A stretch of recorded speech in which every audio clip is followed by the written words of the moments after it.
Hey, how's it going everyone? Welcome back to Keeping Fish Simple. So in today's video, I'm going to give you guys a bit of advice on planting new rooted plants in an aquarium and getting really healthy roots on your rooted plants in an aquarium. Now, I struggled with this in the past and I still do every time I put a plant into an aquarium, but I've learned a little bit of stuff over the time that I've been keeping fish and keeping aquariums. So today I'm going to give you that advice and that information. So make sure you stay around to the end of the video to listen to everything I'm going to say. Now we've got all kinds of plants in the aquarium hobby, which is great because it gives us the opportunity to make beautiful aquascapes.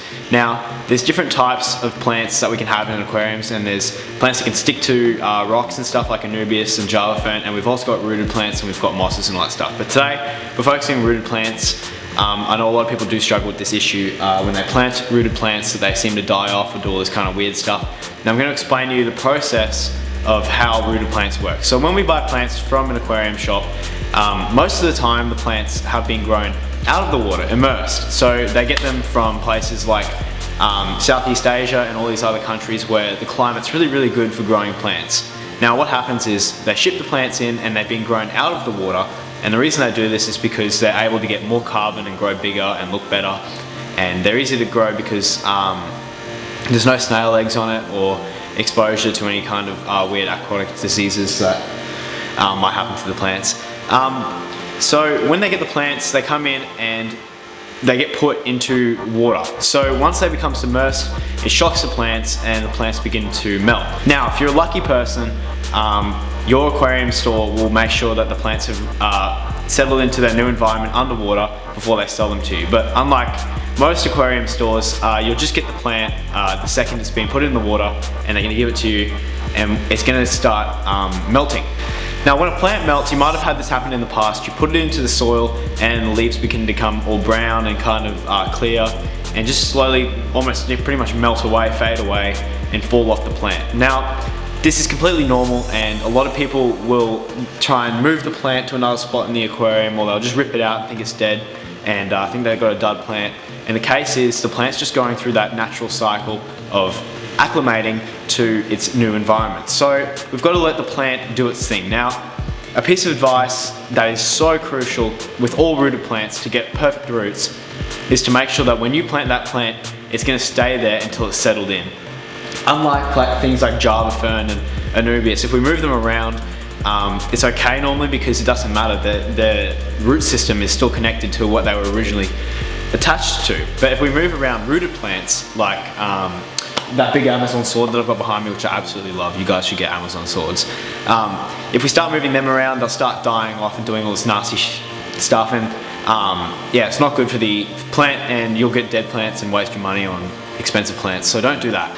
So what's going to happen with your plant, it's going to begin to melt and new leaves are going to form, and this is awesome. This is when the plant starts to look really good, and this could take a couple of weeks for those new leaves to come through. But behind the scenes, and a lot of aquarium keepers will tell you about this, behind the scenes, the root system is what you're actually investing in, because the root system's been under the soil the whole time, just prospering, growing out and getting ready to put those leaves up. So at this point, it's made all its roots under the soil, and it's just ready to start flourishing. Now if you've got a really good lighting system, really good fertilizers in your aquarium, it's just going to absolutely go wild, and this is awesome.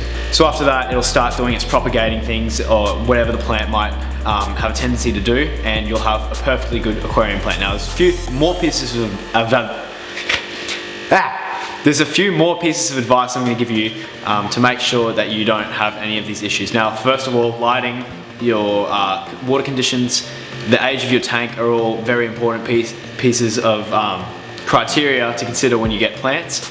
Now, another really important thing for getting really good root structures is your gravel. Now, if you have too big a gravel, roots aren't going to form, like big pebbles and stuff.